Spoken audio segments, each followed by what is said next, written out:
Let's go ahead and begin. I have the distinct pleasure and honor to introduce today's event, which accompanies the launch of Quincy Institute President Andrew Bacevich's 12th book, and it is called After the Apocalypse, America's Role in a World Transformed.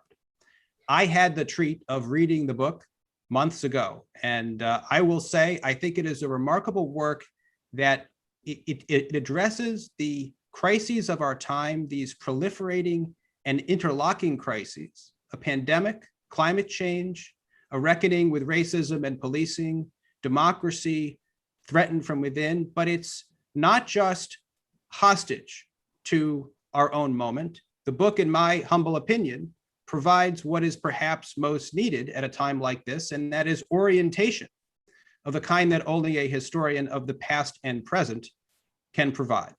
So I heartily recommend it, and you'll see why. The book will be the springboard for this hour's discussion of the perils and opportunities of this moment and how the very definition of America's national security needs to change. I should say that I'm Stephen Wertheim. I'm Director of Grand Strategy here at the Quincy Institute for Responsible Statecraft, an organization whose mission is to move U.S. foreign policy away from endless war and toward vigorous diplomacy in the pursuit of peace. Andrew Bacevich is the president of the Quincy Institute and professor emeritus of international relations and history at Boston University.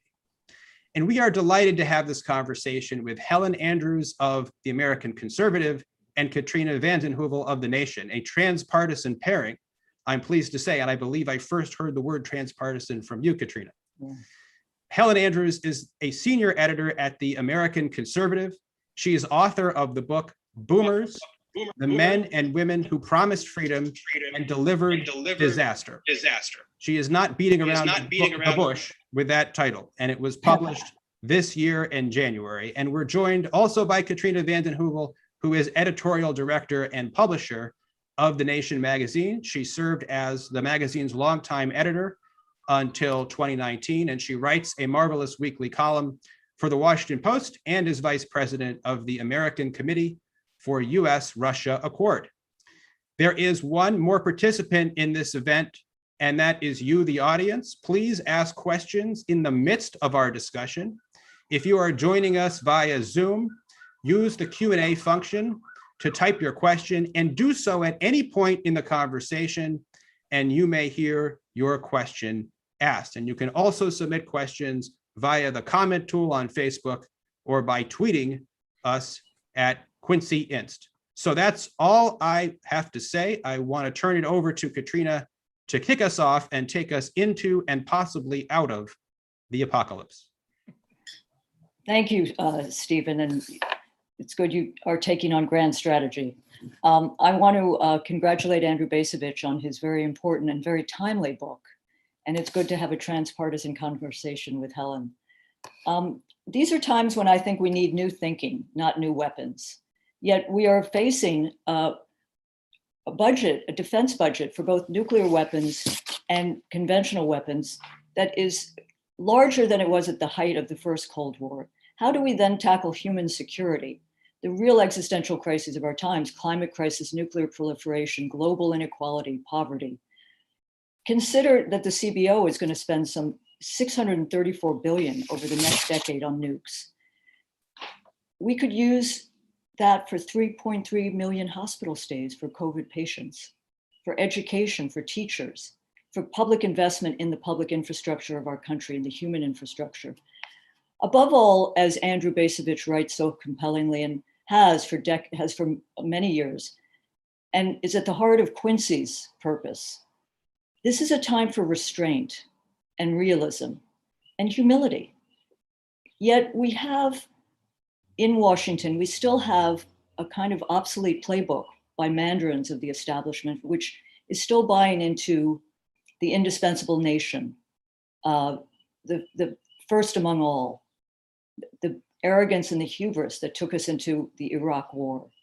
How we move away from that, and not toward isolationism, not toward pacifism, but we need a new security or new paradigm of thinking. How do we provide a model for the values we champion? How do we get our democracy which is a democracy on ventilators. How do we get it in order?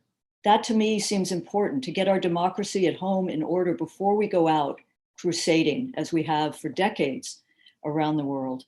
One of the through lines of the nation, founded in 1865, and really the consistent through line, has been the danger of military misadventure abroad in terms of democracy at home, a true democracy at home. Imagine creating an economy that works for working people, new approaches that don't depend on bloated military budgets that are being ginned up right now. And I'm not often a full believer in the military industrial complex, but right now the move away from Afghanistan, while commendable, is leading into Russia, China, and big weapon systems being ginned up by those contractors who have deformed our lives in many ways these last years. It seems critical, as Andrew writes, to connect the new generations to an understanding of restraint and humility, even while they work on the social issues movements that they are involved with here at home. If I could say that I'm particularly, and I'll close with this, how is it that Biden has been surprisingly ambitious and progressive at home, but still largely stuck in obsolete approaches? I think some of this is, personnel is policy, policy is personnel. I don't think there's been much reaching out to the Quincy Institute, for example, or to those who worked on other campaigns, or those in the Congress today who are thinking in new ways. There's a kind of closed circle, which I think is not healthy for our politics and our democracy. Let's remember that it was not Iranians and it was not Russians, nor was it Chinese running around the Congress on January 6th. We need to approach our own pathologies and problems. I do think it's a moment of great peril and great possibility. Andrew Bacevich is a historian. We've lived through different moments, but never quite this one, which is why I think it's a moment to seize, to seize when so many millions, I think, see the futility of weapons when they have faced COVID attacks. So there's not simply a disconnect between Biden's domestic agenda and what is truly needed for defense, but there's a disconnect between, I would say, the Biden administration and the country, which is exhausted, which doesn't seek endless war, and which would prefer to find ways to engage the world in different ways, which I think Andrew Bacevich lays out compellingly in his new book. So I'll stop there, and thank you for inviting me.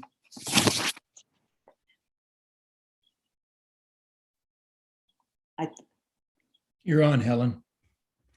Thanks. Thank you very much, Andy. And thank you, Katrina. In panels like this, I find it's always best to start with a point of disagreement, because the essence of story is conflict. And if there's no conflict or disagreement, then it's not a very interesting panel. So it's my hope that I'll start with a statement that my co-panelists will disagree with, and then we can find our way toward it. And the statement on which I anticipate disagreement is this: Donald Trump was good for the cause of foreign policy restraint.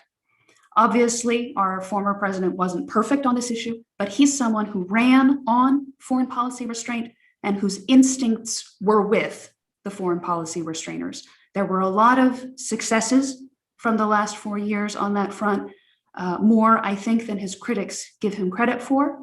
And even his failures were of the sort that those of us who believe in foreign policy restraint can learn a lot from. So to begin with the successes, it cannot be repeated often enough that Donald Trump was the first president in more than a generation to start no new wars. That was obviously something that was very important to the former president.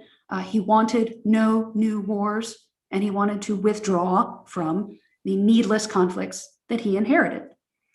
He's also someone who demonstrated to the rest of the political class just how much popular support there is for ending forever wars. And I think that's a lasting success. That's a success that's going to be of benefit to all of us going forward. As for his failures, many of which are outlined very ably in Andy's book, a lot of them come down to the way that he allowed himself to be genuinely obstructed by the blob or the deep state or the foreign policy establishment or whatever you want to call it, obstructed in the way they did not allow him to effect the withdrawal from Afghanistan as quickly as the president would have preferred. So they thwarted and also distracted the former president.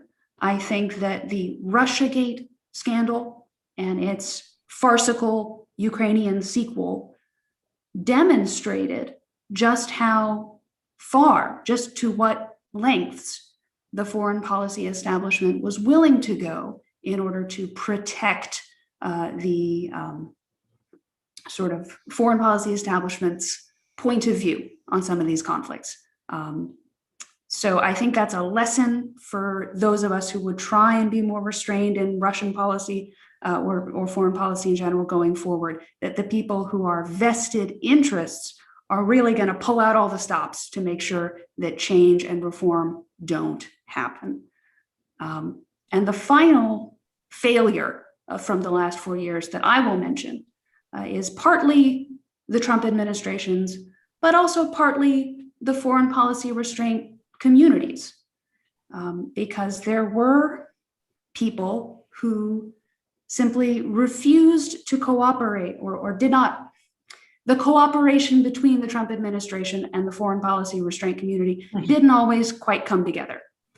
There were people who were unwilling to work with the Trump administration because Trump himself offended them, and that I can certainly understand.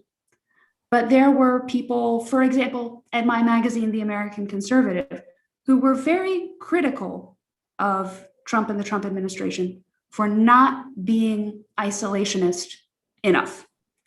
And at a certain point, I think that posture allows the perfect to be the enemy of the good. Because as we saw, when you work with the Trump administration, good things happen, like Will Ruger being nominated as ambassador to Afghanistan. So that will be my final closing note of optimism and conciliation and cooperation, which is that there is a bipartisan coalition in favor of forever wars. And so there needs to be a bipartisan coalition against them. And those of us, or the cause of foreign policy restraint is one that is transpartisan, it crosses parties.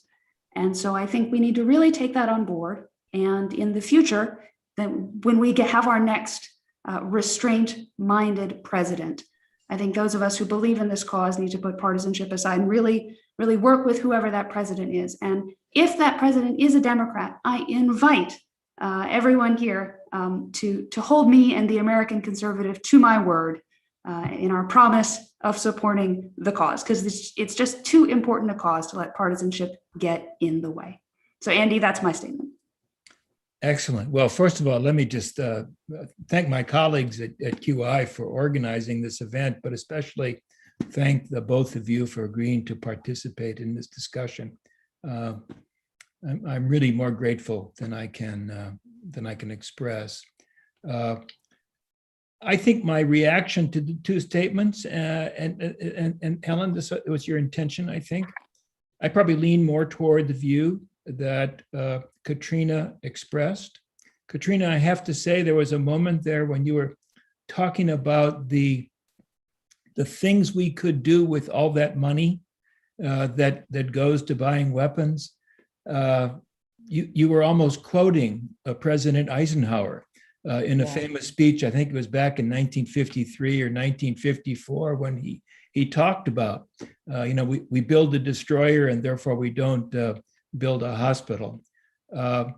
So I think you're basically right. I think to me the key point you made was the establishment clinging to an obsolete national security paradigm. One of the points I try to make in my book is to suggest the need for a new paradigm that to me needs to focus on providing for the security and the well-being of the American people where they live. That's what's most important, where they live. The national security paradigm to which we have adhered since basically the beginning of the Cold War is to stems from the conviction that we need to pay attention to security out there, in Europe, in East Asia, in the Persian Gulf, with the security and the well-being of people here at home, something of the afterthought. And I think we really saw that in very clear terms in the past year, where we now have lost more of our fellow citizens in a period of roughly 18 months now, than we lost in all of World War II. It is an astonishing testament to the failure of our national security apparatus that should have happened. Helen, I think my disagreement with you has to do not what appears to have been President Trump's instincts. Now let me say, and I hope this is not too cynical, sometimes it's hard to differentiate between what Mr. Trump actually believes and what he finds it politically convenient to say. But if we take his words at face value, yeah, he's a restrainer. And you are right. He did not begin any additional wars. I have to say he came close enough with the assassination of General Soleimani, but he didn't get us into any wars. But he failed to deliver on his promise. And I think that the failure is his failure. I mean, if he was obstructed by his subordinates, well, he appointed the subordinates. Yeah. He didn't choose the people who could help him fulfill a restraint agenda. So that falls to him. And although I cannot say I've ever met Mr. Trump, I must say that just observing him from afar, he strikes me as an incredibly undisciplined human being. And I would say that one of the prerequisites of an American president, if that person is going to be successful, is to be disciplined, self-disciplined, and also to impose discipline on the team, so that the team actually delivers on what the president has said. And it just seems to me that in that context, he left a whole heck of a lot to be desired. I guess the last thing I would say is the bully pulpit. One of the things that presidents do is they educate us. They educate us about the way the world is changing. They educate us about the emergence of new concerns and priorities. Trump was a failure as an educator. And quite frankly, I think the principal evidence of that failure is the Biden administration.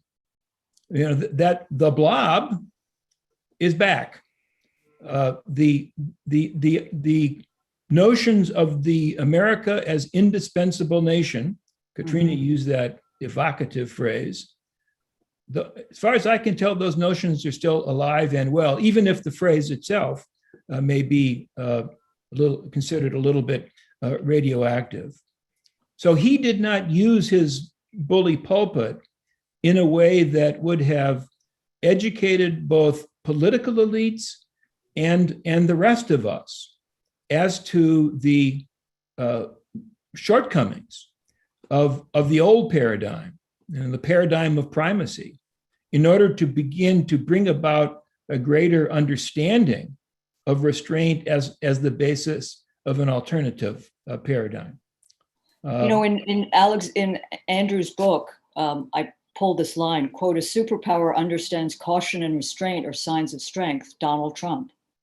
I mean, Donald Trump sometimes spoke the words, but he was exactly what you say, the undisciplined, the lack of discipline, did not allow him to compete with what I think is right, Helen. I think he faced almost sabotage. The establishment, it was a body blow. When Hillary Clinton lost, it was a body blow to the establishment foreign policy. Now, I think there are other foreign policies. I would say Donald Trump revealed two things to the establishment. The trade policies that have been in place for several decades are a complete failure and have lost working people in this country. And Joe Biden has moved to some extent, and that is a foreign policy. The other piece of it was when 60 counties, as was understood later, in Wisconsin, Ohio, I believe, in Pennsylvania, where there were most maimed and wounded in endless wars, voted for Donald Trump. And that revealed to people, I think, the exhaustion and these. But let's understand, it's an endless war competes with existential crises which deserve our attention, like climate. I mean, Donald Trump and his administration were complete failures on climate and failing to understand the imperative. Cuba, Iran, so much of his foreign policy seemed to be to do what Obama, overtake Obama. And I agree with you on Russiagate. I think instead of understanding the pathologies in this country that contributed to Donald Trump's win, there was a search for other factors. And in that, we lost several years of dealing dialogue with Russia. In the end, however, his Russia policy was not good. I mean, the trade-off between Russiagate, which kind of, I think, hurt this country in terms of the ability to identify real threats, stigmatize those who dissented from Russiagate. In the end, we face a nuclear peril that he didn't help deal with. There were more and more sanctions that admittedly Congress layered on, but he dealt with and he approved. So it was a lose in that sense. So I understand he was more restrained than the traditional establishment, but there are many on the progressive left who have been as restrained and not as erratic, undisciplined, narcissistic. Don't let me go on. Helen, what do you think? I think those are all very valid criticisms. And in particular, I think both of you mentioned the maxim that personnel is policy. Yeah. And that I can sit here and say that Donald Trump was obstructed by some of his staffers in achieving the restraint-minded goals that he wanted to achieve. But if he was the person who appointed them, then that ultimately falls on him. And I think that's definitely well taken. But it was a running theme of the Trump administration, not just in foreign policy, but also in domestic policy, that it was very difficult for him to find qualified staffers who were on board with his mission, the people with the credentials that are seen as prerequisites for holding federal positions of the kinds that he was trying to appoint. And that was a lesson that a lot of people, certainly on the domestic policy side, really took on board. They said, if there weren't enough people who believed in the things Trump was trying to accomplish available for him to appoint, then we need to be thinking about the next time we have someone in the White House who believes the populist things that we believe, and make sure that those people exist by the time that we have someone else in a position to appoint them again. And that's the kind of groundwork that institutions like the Quincy Institute are so important in achieving. That's a long-term goal that we need to be thinking about now for the next opportunity. I'm going to use 5 words and just say, I don't see restraint at home. The restraint, if there was restraint, we wouldn't see the voter suppression tsunami that has afflicted this country. But I'm not going to get into that because this is Andrew Bacevich's book event. And Well, I mean, Helen, she used the P word, populism. oh, And I wonder if we could explore that a little bit. I don't follow domestic politics as closely as each of you do, but it does seem to me that a principal explanation for Donald Trump's election in 2016 and for his continuing popularity among a very large number of our fellow citizens does stem from the resurgence of populism. And as Helen said, a negative reaction to the forever wars, I think, is at least one explanation for Trump's rise to power. It may not be the only one, but it's an important one. And I guess my question for both of you is about populism. Does this version of American populism, we've seen other versions in the past, does it contain the basis for an approach to governance that in the foreign policy realm would be consistent with restraint, which again is not isolationism, right? Does it allow for the possibility in the domestic arena for an approach to governance that would be responsive to the needs of our time? Now, we may differ on what the priority of the needs, but the country is in dire need, deep trouble. And so my question is whether populism provides the potential solution. So again, populism, its implications for foreign policy, populism, its implications for domestic policy, either one of you. Helen, do you want to go first? Sure, and my answer is very, very simple and very brief. It's that the essence of populism is putting average Americans first. That's why trade is such a big issue on the populist agenda, because the economic globalization of the 90s and the first decade of this century were very, very good for America's elites. It worked out great for them, but it did not work out. It worked out catastrophically badly for the people in the great American middle. And populism is about saying that trade-off is not acceptable, that a system that works only for the small elite and leaves everybody else behind is not okay. And So, the same yeah. principle applies to foreign policy, because I think the elite are not the people fighting the wars, and it's Americans at home who are believers in restraint. So yeah, sorry, I didn't mean to interrupt. No. I was thinking, someone once said that history is to a nation what memory is to an individual. And we need, I think, some history here, because 1892, the populists platform is very much about for the people, of the people, and a foreign policy that is of the people, for the people. There's a multiracial populism today that is about taking on the establishment, both in economics and in foreign policy. But there's also a strain of populism that we all know, which is racist, which is for the whites, has made scapegoats of minorities and the most vulnerable. But I do think the media in this country, because of Donald Trump in these last years, use populism as a derogatory term, when in fact, I've worked with William Greider, who wrote a book in 1992, Who Will Tell the People.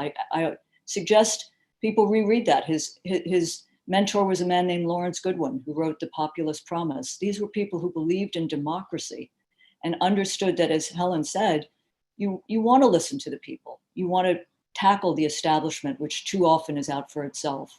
And that trade policy, the left was always called against globalization. No, it was for globalization of, by, for the people, not for the elites. But that can track badly, as I said. We need our history. In terms of foreign policy, it too often, Andrew, has been isolationist. So I think there needs to be some rethinking about what a populism of today is that engages and is interlocking with people around the world, and not the institutions that are militarized or so establishment run that they fail to offer a new paradigm.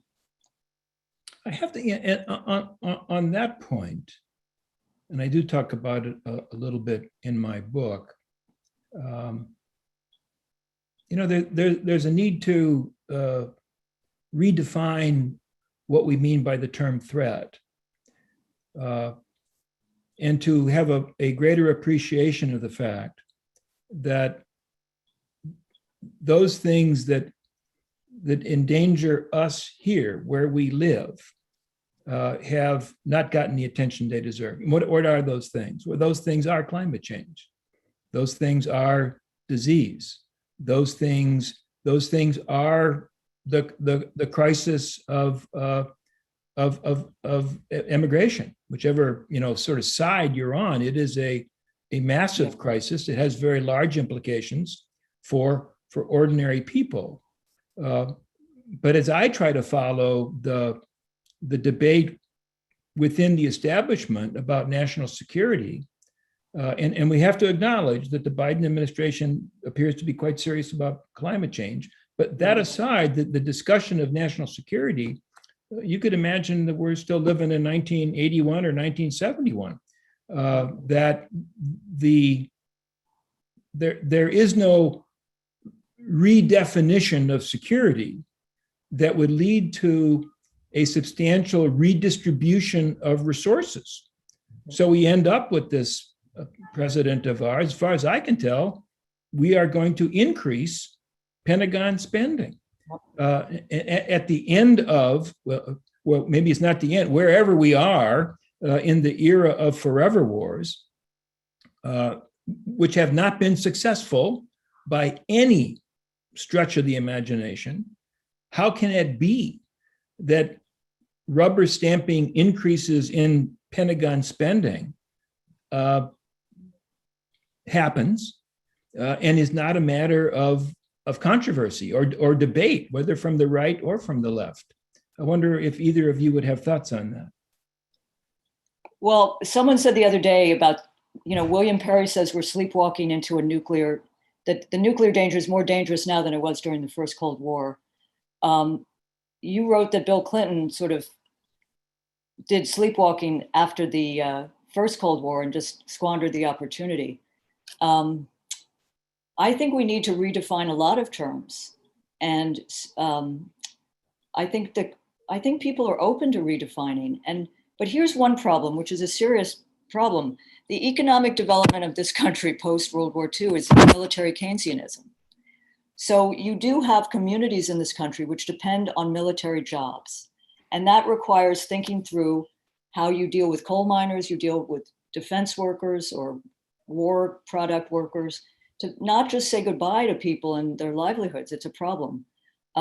Just transition is a term that's often used. But it's if we haven't learned in this last year and a half, Andrew, that pandemics are more threatening than terrorism and the futility of these weapons, then what have we learned? But there is no incentive because of the new great power playbook, right? We're going to do China, we're going to do Russia, and you need more weapons for that. So I'll sound like Eisenhower again. I mean, I do think you deal with ideology, you deal with politics, and you deal with money. And right now, the money piece seems dominant because, I don't see, though you have carriers in the South China Seas, which is insane. I think that it's ginning up, equipment. But we do need to redefine, as you said, well, we need to think of defense and bring it back here. And I know this is crazy, but Quincy has played such an important role in Washington. I think we need to rename the Defense Department, the War Department, which it was many, many years ago, and have a peace department, a Department of Peace. That's been on the agenda, and it should come from the four horsemen of the apocalypse who surprisingly champion nuclear abolition, because it's come too often from good people like Dennis Kucinich, and it's not taken seriously, but it is important. Helen. I'm really glad that you brought up the theme of being specific and clear about what our threats are, what specific threats our policies are trying to address. One lasting legacy of the Trump presidency will be the way that he changed the conversation about China. There will be no going back to the old consensus that saw China's rise as merely a matter of cooperation and a win-win for everybody. I think that Trump was very clear that outsourcing all of American manufacturing to East Asia is a threat to American prosperity. I think that in that he was completely correct. And I hope we can do more about that going forward. However, I am deeply concerned about the way some people are trying to confuse that economic threat with a strategic or a military threat. They want to take the sensible concerns that Trump and the American people have about the economic effect of China's rise on American manufacturing and use it, channel it toward a reason for building more weapons and ginning up a militaristic confrontation with China. That would be, I think, disastrous. But On the other hand, I also don't want to underrate or forget about the economic harm that the middle America has suffered with the decline of manufacturing. So you don't want to underrate the threats that we do face, and you don't want to inflate the ones that we don't. So there's really no option but, as you say, to be clear about what the threats are and what they aren't, and the differences between them. I think it might be time for us to entertain some questions from people who are participating in this. Stephen Wertheim is channeling some to me. And here's one from Nandini Mertz. What is a blueprint? I think this is for all three of us. What is a blueprint for rejiggering the national security paradigm to providing for the security of the American people where they live, given that the blob is back? So even if you bought into my some of the phrasing I use in the book, given Mr. Biden, his track record, the people that he has stocked with his administration with, what's the message or the framing that would actually bring about the possibility of significant change in national security policy?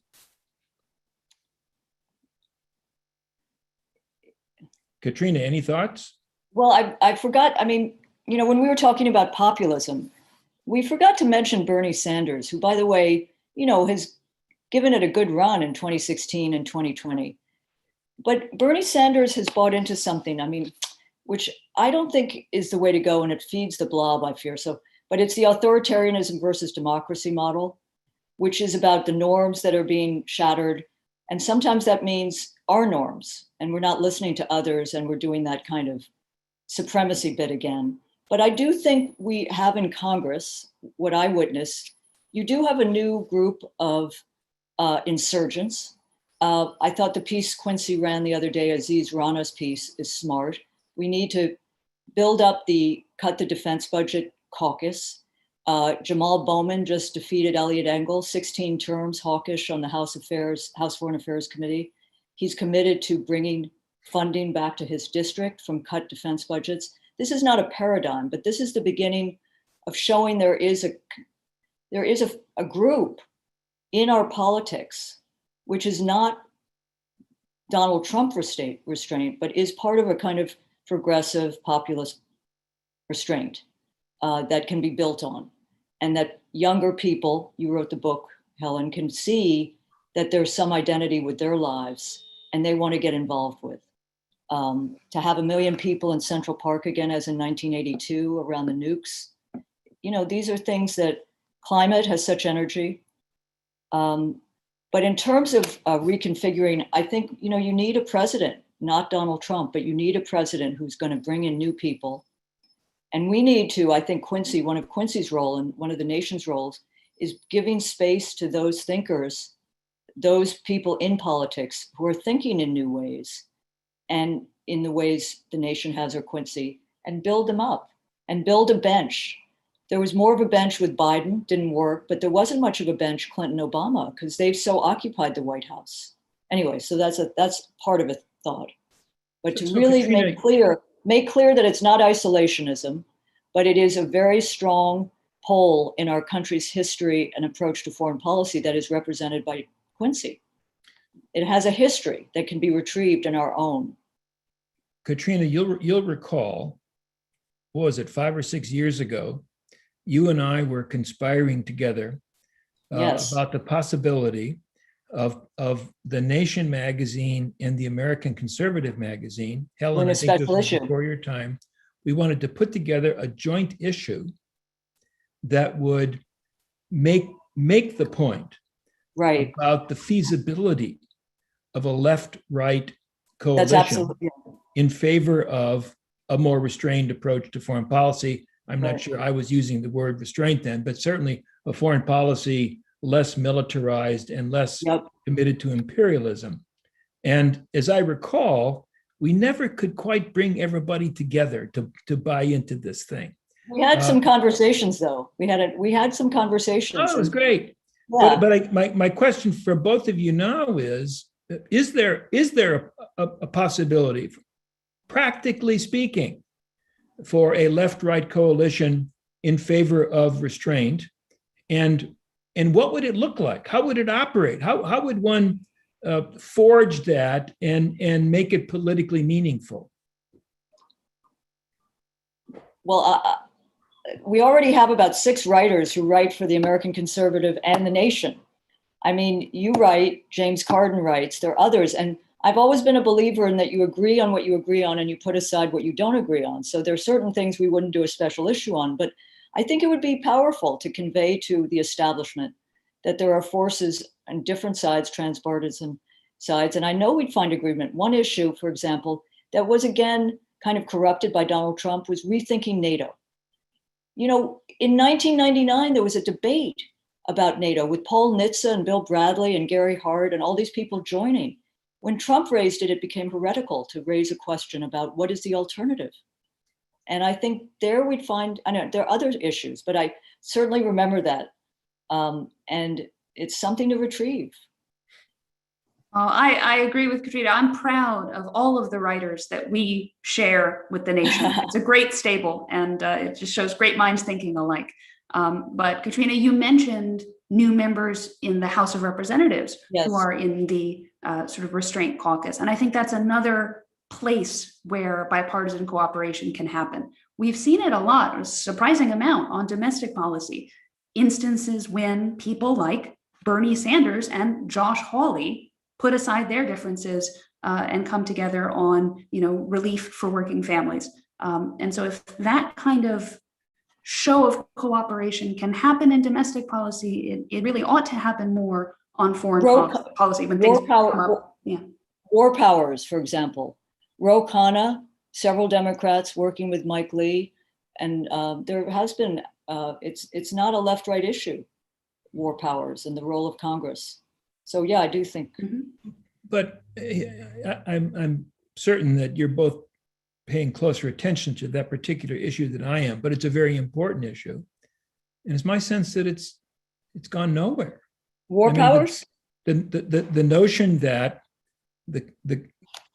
I think as a consequence of the Cold War, as a consequence of kind of the utopian militarism of the post-Cold War era, that the President of the United States has accrued this extraordinary amount of latitude for using force. There are critics, there are people who say that something needs to be done here, but it appears to me that, and correct me if I'm wrong, but that hasn't produced the kind of not simply a consensus, but an energized consensus that would actually get something done. If that is in a sense, a case study about what transpartisan collaboration could do, why hasn't it yielded results?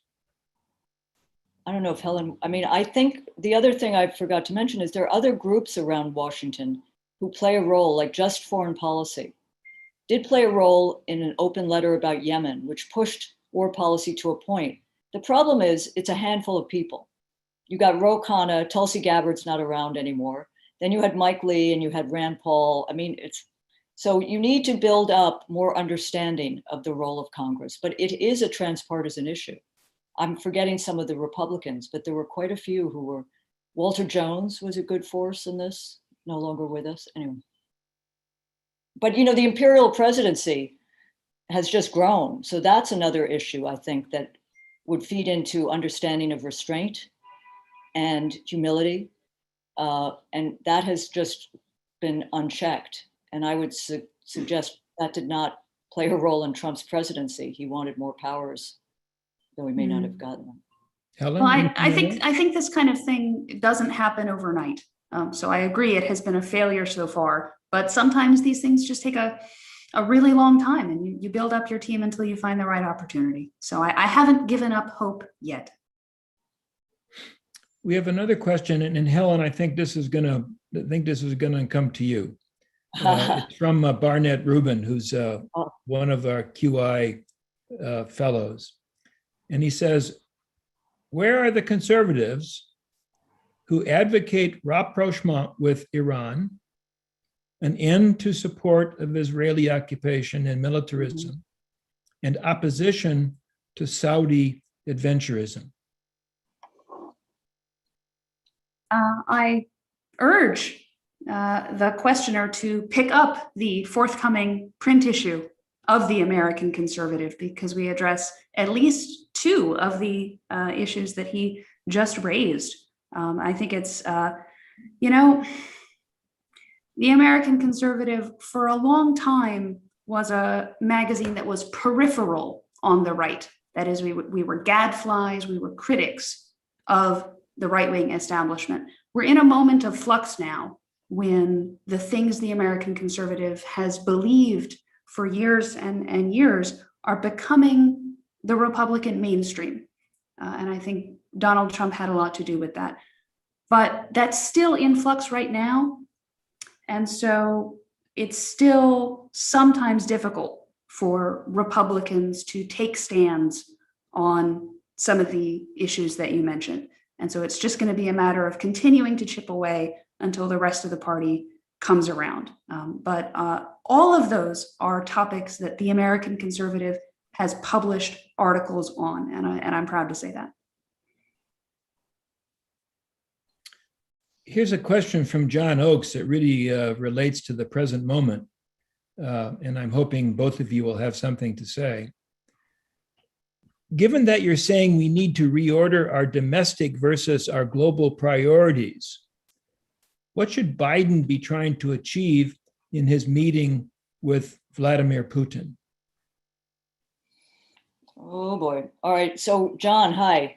I'm going to post, I've been working with ACURA, the American Committee for U.S.-Russia Accord. It's usrussiaaccord.org. We have an open letter signed by about 13 people, including Ambassador Matlock, who was president in 85, 88. One simple thing would be, though Putin is not Gorbachev, but Biden's not Reagan, who arrived in Geneva with Cap Weinberger and Al Haig, who said Gorbachev was Stalin in Gucci shoes. But to reaffirm that a nuclear war can never be fought and can never be won. That was a simple statement that came out in 85.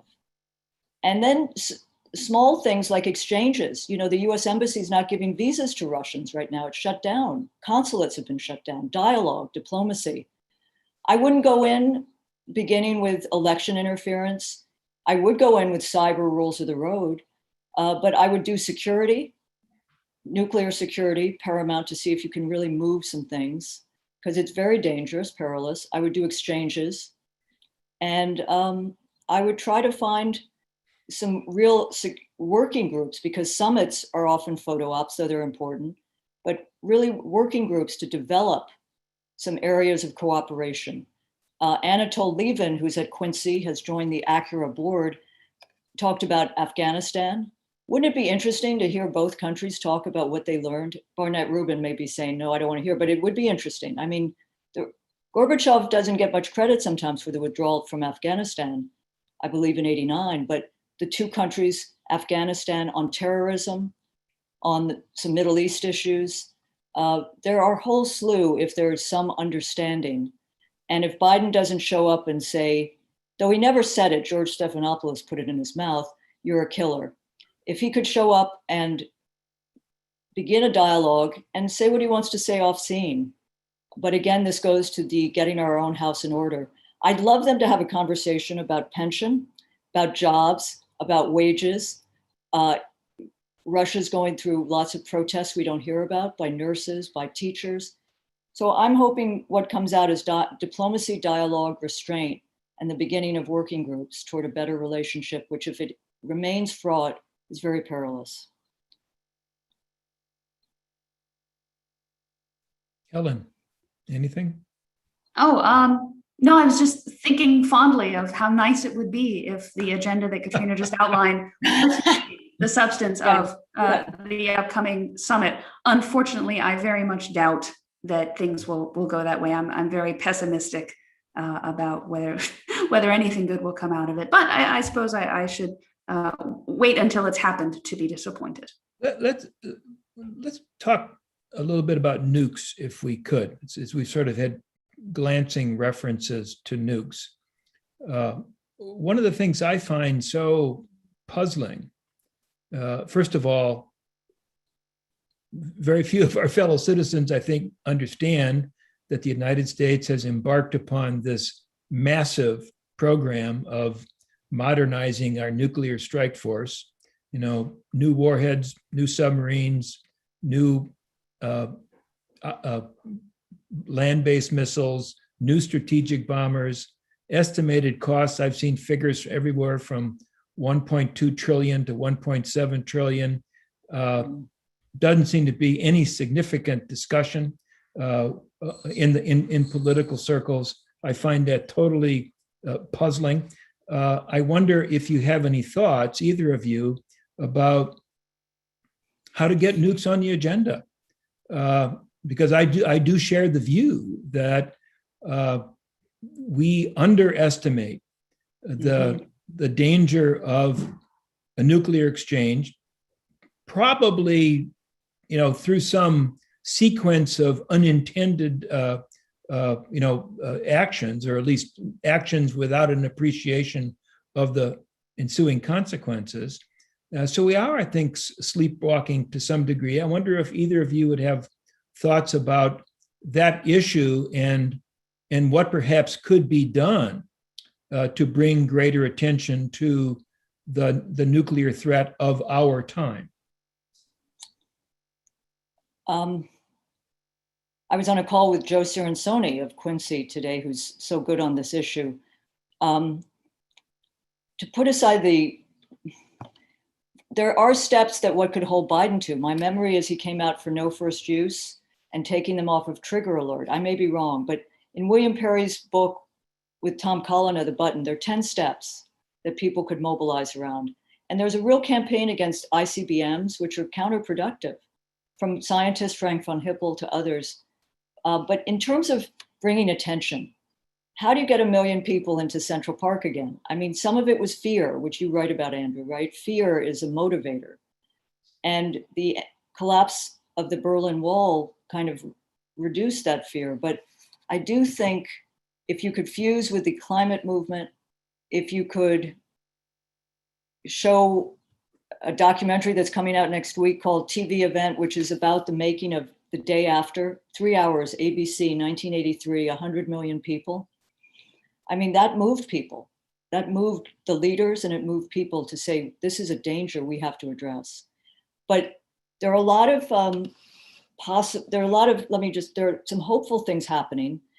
The International Committee Against Nuclear Weapons, or for Nuclear Abolition, and the UN Treaty, which, majority of countries have signed on to, the treaty to prohibit nuclear weapons, January 2021. But it's, I hate to say it may require something like a Chernobyl. It's horrifying. If you think of what the nuclear history is, we have to find a way.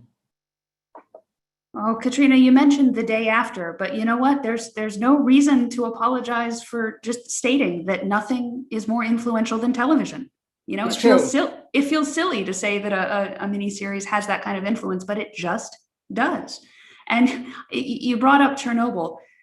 People have been describing the lab leak theory of the origins of the coronavirus as China's Chernobyl. And the thing that strikes me about that is that Chernobyl is still our go-to example. It's still such an evocative word that even people who were not alive for the events of the Chernobyl explosion, still, it gives them a tingle in their spine. Chernobyl is just the quintessence of fear, which makes me think that people, the American people, still have some instinctual fear about the nuclear threat. So if a politician were to raise it, there would be an appetite for addressing it, because people still understand at a visceral level just how serious it is. There's also the trade-offs, Andrew. I mean, like Ro Khanna and Markey introduced legislation to take 100 billion from ICBMs for COVID. And, that doesn't go places sometimes because you have the missile caucus and the defense reduction caucus, and which one is more powerful? That's something we need to address, giving more strength to the defense reduction versus missile caucus, the missileers. Well, we are about to run out of time. I'm getting signals from Stephen to pass the baton back to him. But before I do that, I want to thank you so much, both of you, for participating in this conversation. Helen, you're exactly right.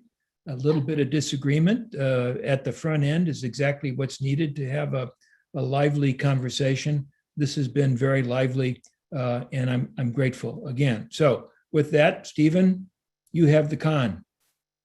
Well, I have enjoyed this conversation a great deal. Thanks to Helen, Katrina, and Andrew, as well as the hundreds of attendees who joined us live and took part. There's one audience question I want to take. How do I get this book? I have an answer for you. After the Apocalypse is widely available at bookstores, but because we're still in the pandemic-ish phase of the apocalypse, you might also want to get it online. And you can do that, among other places, at the Strand Bookstore at strandbooks.com. That's strandbooks.com. I also want to invite you to join the Quincy Institute for our next two events, and both of them are next week.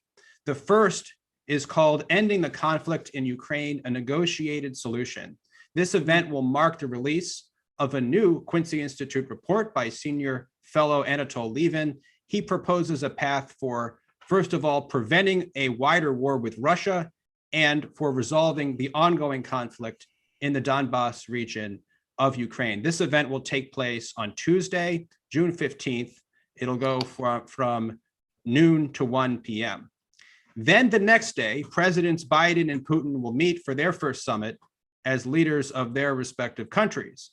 And then on the day after that, the Quincy Institute is coming back at you, this time in collaboration with the aforementioned American Committee for U.S.-Russia Accord. And that panel will be titled the Biden-Putin Summit. I didn't know which one to go with first. But hey, I'm an American, so it's the Biden-Putin Summit, Outcomes and Implications. We are bringing Katrina right back for this, among others who include former California Governor Jerry Brown. That event is next Thursday at 1 p.m. So it is a triple whammy next week. One more thing, if you haven't already, sign up for the Quincy Institute mailing list at quincyinst.org. That way you will be notified of all of our events with plenty more to come. So thank you very much all for joining us today and look forward to seeing you soon.